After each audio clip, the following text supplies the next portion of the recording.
ومن سيئات أعمالنا من يهده الله فلا مضل له ومن يضلله فلا هادي له ونشهد أن لا إله إلا الله وحده لا شريك له ونشهد أن سيدنا وسندنا ونبينا وشفيعنا وهادينا ومرشدنا ومولانا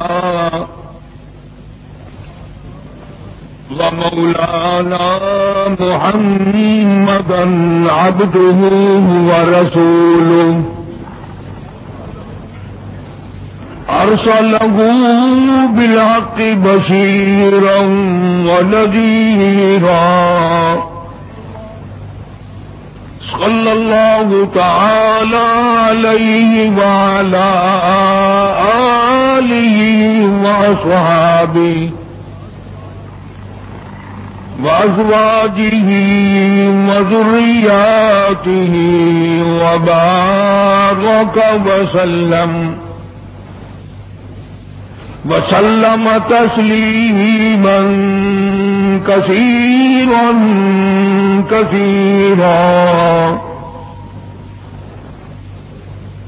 أما بعد فأعوذ بالله السميع العليم من الشيطان الرجيم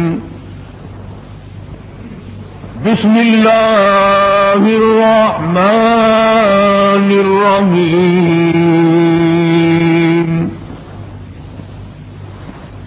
اليوم أكملت لكم دينكم وأتممت عليكم نعمتي ورضيت لكم الإسلام دينا ومن يبتغ غير الإسلام دينا فلن يقبل منه وهو في الآخرة لمن الخاسرين. وقال الله تبارك وتعالى إذا جاء نصر الله والفتح ورأيت الناس يدخلون في دين الله أفواجا فسبح بحمد ربك واستغفره إنه كان توابا. صدق الله مولانا العلي العظيم وبلغنا رسوله النبي الكريم ونحن على ذلك لمن الشاهدين والشاكرين والحمد لله رب العالمين.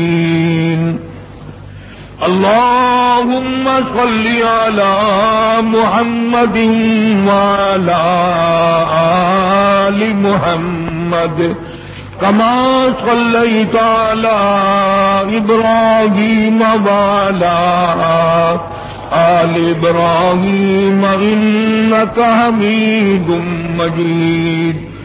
اللهم بارك على محمد وعلى آل محمد كما باركت على إبراهيم وعلى آل إبراهيم إنك حميد مجيد. ریکارڈنگ جمعے میں امام الانبیاء محبوب کبریا حضرت محمد مصطفیٰ صلی اللہ تعالی علیہ وسلم کی سیرت طیبہ کا وہ حصہ ذکر کیا تھا جہاں سے قرآن کریم کا نزول شروع ہوتا ہے، قرآن کریم کی ابتدا ہوتی ہے، اعلان نبوت کیا جاتا ہے۔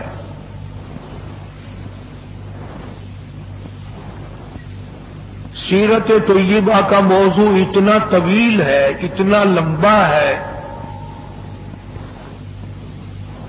ہمارا اہل سنت والجماعت کا یہ عقیدہ ہے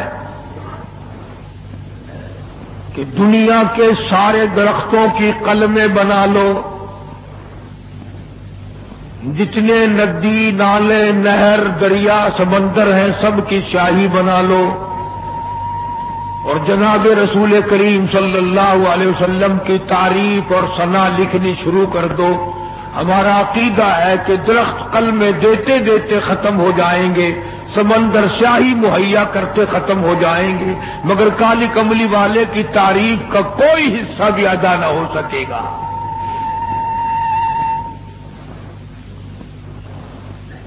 اس لیے اللہ پاک جل شانہ نے خود جن کی تعریف فرمائی ہو،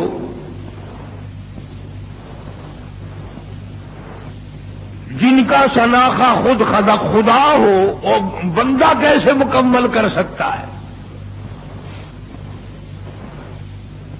ہمیں تو سمجھنا ہی آج تک، ورنہ ہر لمحہ ہماری زبان سے کلمہ نکلنا چاہیے، لا الہ الا اللہ محمد الرسول اللہ صلی اللہ علیہ وسلم۔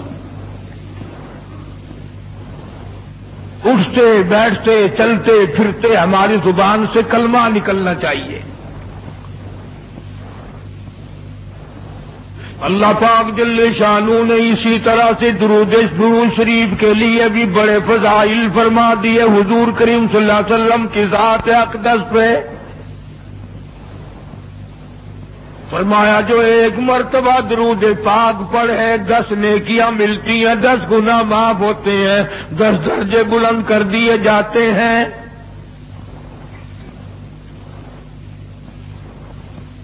اور یہاں تک فرمایا جو آدمی کالی کملی والے صلی اللہ تعالی علیہ وسلم کا نام نامی سنے، اس میں گرامی اپنی زبان پہ لائے، اگر سرکار کی ذات اقدس پہ درود پاک نہ پڑے، حدیث پاک میں آتا ہے وہ بڑا بد نصیب ہے، بڑا بدبخت ہے، بڑا بخیل ہے، جہنمی ہے۔ یعنی یہ حق ہے حضور کریم صلی اللہ علیہ وسلم کا، اور اتنی فائدے والی چیز ہے۔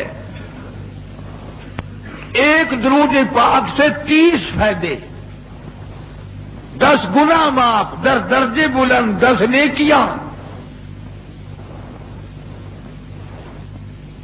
اور حدیث پاک میں کثرت سے آتا ہے کہ فضائل درود شریف کی کثرت کرنے والا مرتے وقت کبھی ایمان سے خالی نہیں جا سکتا۔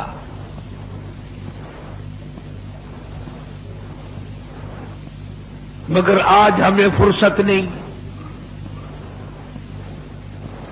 اس لیے قرآن کریم نے ان چیزوں کا اعلان کر دیا۔ حجۃ الوداع کا زمانہ ہے، کالی کملی والے کا آخری حج ہے۔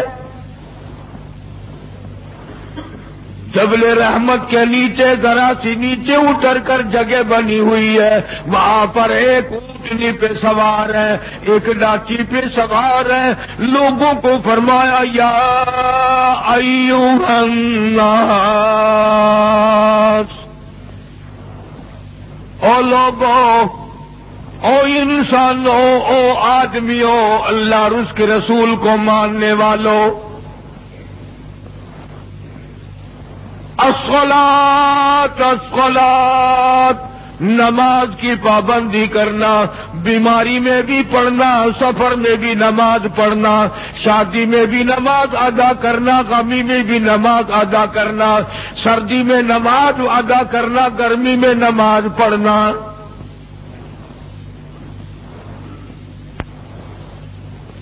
آخری حج ہے، حضور کریم صلی اللہ تعالی علیہ وسلم کا تقریباً آخری وقت ہے۔ فرمایا لوگوں قرۃ عینی فی الصلاۃ، نماز میری آنکھوں کی ٹھنڈک ہے، جو نماز نہیں پڑھتا میں اس کے لیے قیامت میں شفاعت کرنا میری کوئی ذمہ داری نہیں۔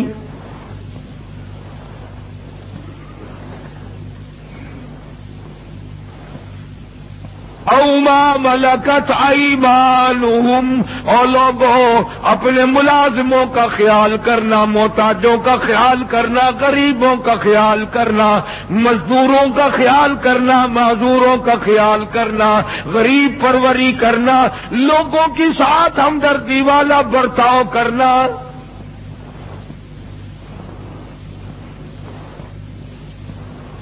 جو کچھ میں تمہیں بتلا رہا ہوں فرمایا یاد کرو، میری بات کو سمجھو۔ حضور کریم صلی اللہ علیہ وسلم نے فرمایا لاکھوں کا مجمع ہے، فرمایا جو میں تمہیں بات کہہ رہا ہوں تمہارے ذمے ہے، جو اس وقت میدان عرفات میں نہیں پہنچ سکے ان تک پہنچا دینا۔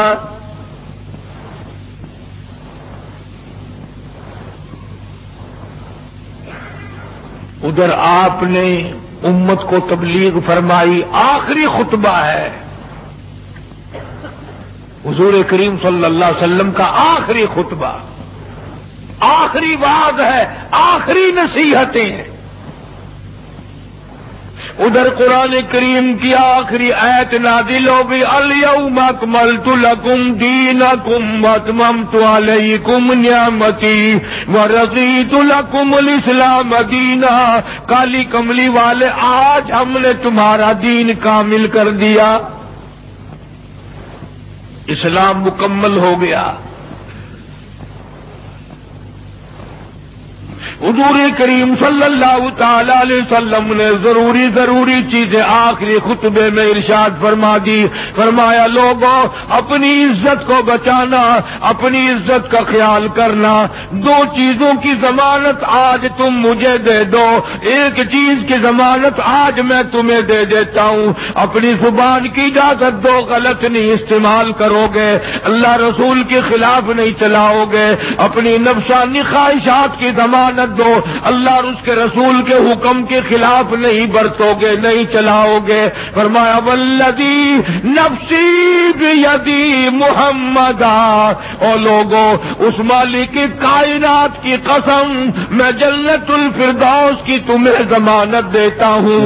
www.shahideislam.com حجۃ الوداع میں خطبہ ارشاد فرما دیا، اس کے بعد مینا مزدلفہ تشریف لے آئے، مکہ مکرمہ میں تشریف لے آئے، واپسی مدینے پاک میں ہو رہی ہے، راستے ہی میں طبیعت بگڑ گئی۔ وہاں میدان عرفات میں آخری خطبے میں فرمایا او لوگوں شاید میری تمہاری آخری ملاقات ہو، او لوگوں شاید آج کے بعد تم میری آواز نہ سن سکو، میری زیارت نہ کر سکو، میری بات کو پلے باندھ کے لے جاؤ۔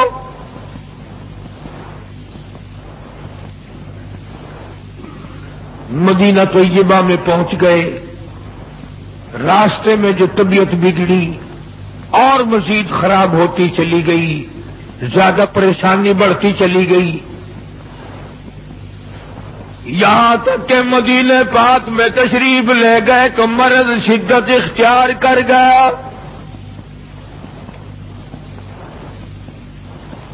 جناب ابو ہریرہ رضی اللہ تعالیٰ عنہ نے دیکھ کر عرض کر دیا میرے آقا بڑی کمزوری آ گئی، بڑی ضعیفی آ گئی، بڑی ناتوانی سی آ گئی، بڑے آپ کمزور ہو گئے، بہت زیادہ ضعیفی چہرے سے ظاہر ہونے لگی۔ فرمایا ابو ہریرہ موت قریب ہے، موت قریب ہے، زندگی دور ہوتی چلی جا رہی ہے، اور تجھے کیا بتلاؤں جب قرآن کریم کی ان صورتوں کی تلاوت کرتا ہوں جن میں قیامت کا ذکر ہے، میرا سانس رک جاتا ہے، میرا سانس بگڑ جاتا ہے۔ ابو ہریرہ رضی اللہ تعالیٰ عنہ فرماتے ہیں میری آنکھ کھل گئی، پچھلی رات تھی، میں دربار رسالت میں چلا گیا، میں نے جا کے دیکھا حضور نے نماز کی نیت باندھی ہوئی ہے صلی اللہ علیہ وسلم، میں نے بھی ساتھ کھڑے ہو کر نیت باندھ لی۔ سورہ بقرہ 2.5 سپارے کی پوری سورت ہے۔ ابو ہریرہ کہتے ہیں پہلا سپارہ ختم ہو گیا، دوسرا سپارہ ختم ہو گیا، میں نے اندازہ لگایا کہ چلو سورت ختم کر کے تو رکوع فرمائیں گے، آل عمران شروع فرما دی، وہ 1.25 پارے کی ایک سورت ہے۔ پھر میں نے اندازہ لگایا کہ چلو اس سورت کے ختم ہونے پہ تو رکوع فرمائیں گے، سورت نساء شروع فرما دی، 5.25 پارے پڑھنے کے بعد جب رکوع فرمایا،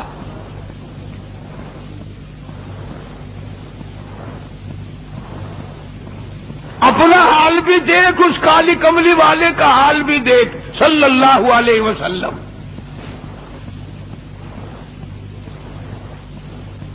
ابو ہریرہ کہتے ہیں جب قرآن مجید کی تلاوت ہو رہی تھی، میں پاس کھڑا ہوا تھا نماز میں، حضور کے سینے سے، آپ کی چھاتی سے مجھے یوں سانس پھولنے کی آواز آئی جیسے ہنڈی پکتی ہوئی کھولتی ہے،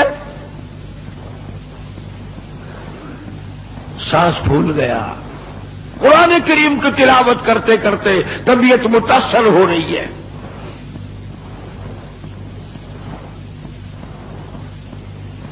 اس قسم کی نماز پڑھتے تھے ہمارے آقا حضرت محمد الرسول اللہ صلی اللہ علیہ وسلم۔ آج امت کی نمازیں اور اپنی نمازیں اور میری نمازیں تمہارے سامنے ہیں۔ امام الانبیاء محبوب کبریا حضرت محمد مصطفیٰ صلی اللہ تعالی علیہ وسلم کا مرض اتنا شدت اختیار کر گیا، بے ہوشی شروع ہو گئی۔ کبھی ہوش آ جاتا ہے، کبھی پھر بے ہوشی طاری ہو جاتی ہے، مرض بڑھتا چلا گیا۔ ایک روز نماز کا وقت آیا، جناب مدنی کریم صلی اللہ تعالی علیہ وسلم کے دیوانے، حضور کے پروانے، حضور کی شہدائی، حضور کے اوپر جان مال قربان کرنے والے، اولاد قربان کرنے والے، ساری زندگی قربان کرنے والے صحابہ کرام مسجد میں حیران ہیں، آج نماز کیسے پڑھیں گے، سرکار موجود نہیں۔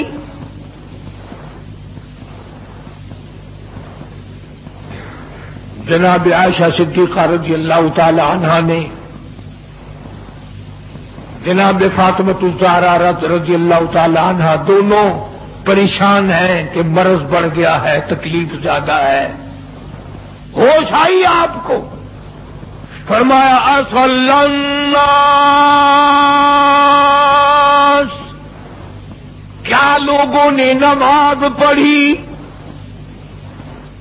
فرمایا قالوا لا بل ينتظرونك، نہیں پڑھی بلکہ آپ کا انتظار ہو رہا ہے۔ سارے دیوانے، سارے پروانے، سارے شہدائی، سارے جانثار، سارے غمگسار، ساری زندگی قربان کرنے والے دیواروں کے ساتھ لگے ہوئے کھڑے رو رہے ہیں، کالی کملی والے آج اگر تیرا دیدار نہ ہوا تو ہم مر جائیں گے۔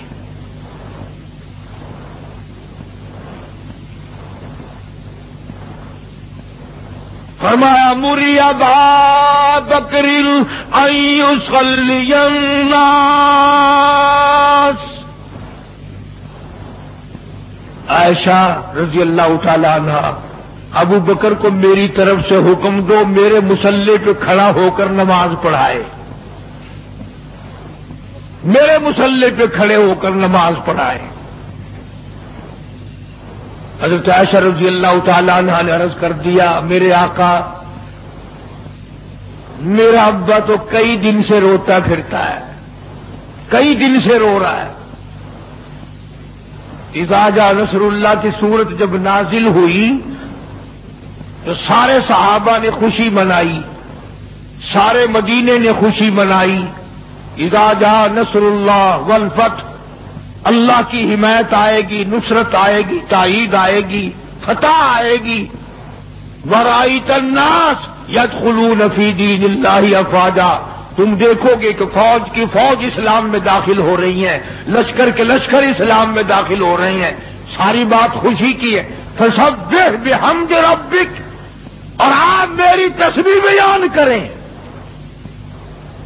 بس یہ آیت سن کر ابو بکر کی چیخ نکل گئی۔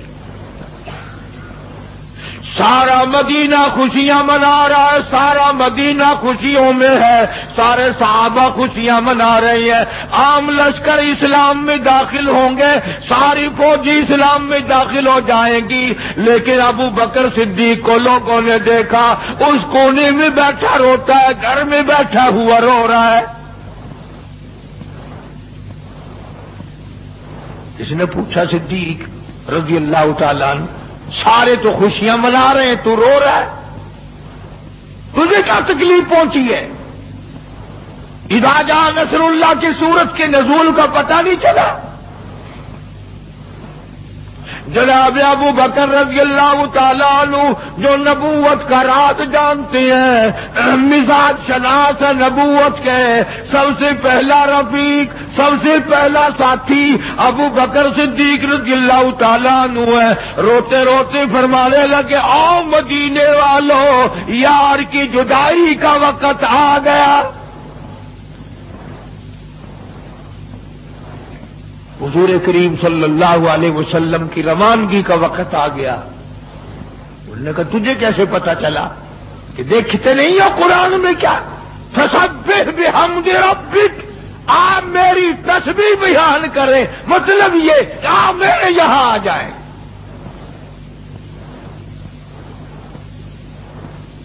سب سے زیادہ صدیق اکبر نے قرآن کریم کو سمجھا۔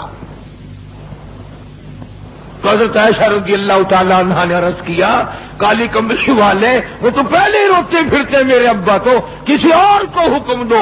فرمایا عائشہ، امت میں تیرے باپ جیسا نظر کوئی نہیں آتا، ساری امت میں تیرے باپ جیسا نظر کوئی نہیں آتا۔ صدیق اکبر رضی اللہ تعالیٰ عنہ کو حکم مل گیا، صحابہ نے مصلی پہ کھڑا کر دیا، نماز ہو رہی ہے۔ اللہ اکبر، ایک تھوڑا سا نقطہ باریک سا ہے، اگر توجہ کرو گے تو مزہ آئے گا۔ ادھر حکم دے دیا نماز پڑھانے کا، ادھر نماز شروع ہو گئی۔ ایک تو یہ بات تھی نا کہ حکم دیا، نماز ہو گئی، پوری ہو جائے گی، وہ پڑھا دیں گے، اور ایک یہ ہے کہ میں خود نماز پڑھاتا ابو بکر کو دیکھوں، صرف پڑھاتا نہ دیکھوں، میں بھی صدیق کے پیچھے نماز پڑھوں، کل لوگ کوئی اعتراض نہ کریں۔ یہ ایک بڑی بات ہوتی ہے، پر مصلی پہ بھی خود کھڑا کرنا اور خود پیچھے آ کر کے نماز کی نیت باندھنا۔ دو نوجوانوں کو بلایا، حضرت عباس رضی اللہ تعالیٰ عنہ ہے اور ایک اور صحابی ہے، دونوں کے کندھوں پہ ہاتھ مبارک رکھے اور قدم مبارک گھسٹتے ہوئے مسجد میں تشریف لائے۔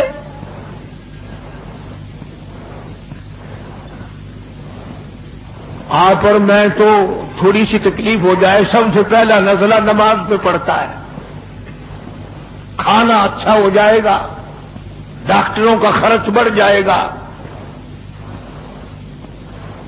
اور گھر والوں کا دھیان بڑھ جائے گا، فکر بڑھ جائے گا، لیکن مرنے والا، بیمار پڑنے والا جو ہے نماز سے بے فکر، سب سے پہلے مسلمان نماز چھوڑتا ہے۔ اور میری بات لکھ کے لے جاؤ، لاکھوں کروڑوں میں سے 2-4 نمازی مرتے ہیں، بڑا خوش نصیب ہے وہ آدمی کہ دم نکل جائے پر نماز ایک بھی قضا نہ ہو،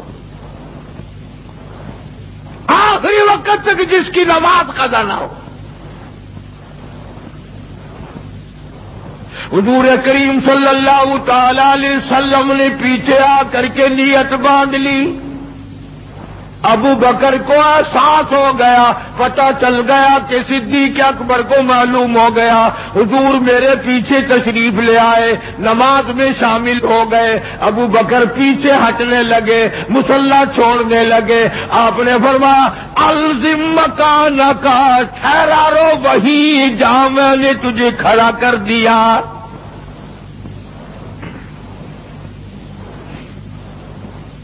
نماز ہو گئی۔ اب حضور کریم صلی اللہ علیہ وسلم جب تشریف نہیں لائے تھے، سارے غمگین تھے، سارے پریشان حال تھے، سارے یہ سوچ رہے تھے کہ آج کیا ہوگا، آج کیا بنے گی۔ سارے سرکار دو عالم صلی اللہ علیہ وسلم کے دیدار کے لیے اکٹھے ہو گئے۔ اور یہ آپ کا تشریف لانا، آخری تشریف لانا ہے مسجد نبوی میں، اور منبر پہ آپ تشریف فرما ہوئے۔ آپ نے اسی خطبے کی پھر بعد الفاظوں کو، بعد احکامات کو دوہرایا۔ اور لوگوں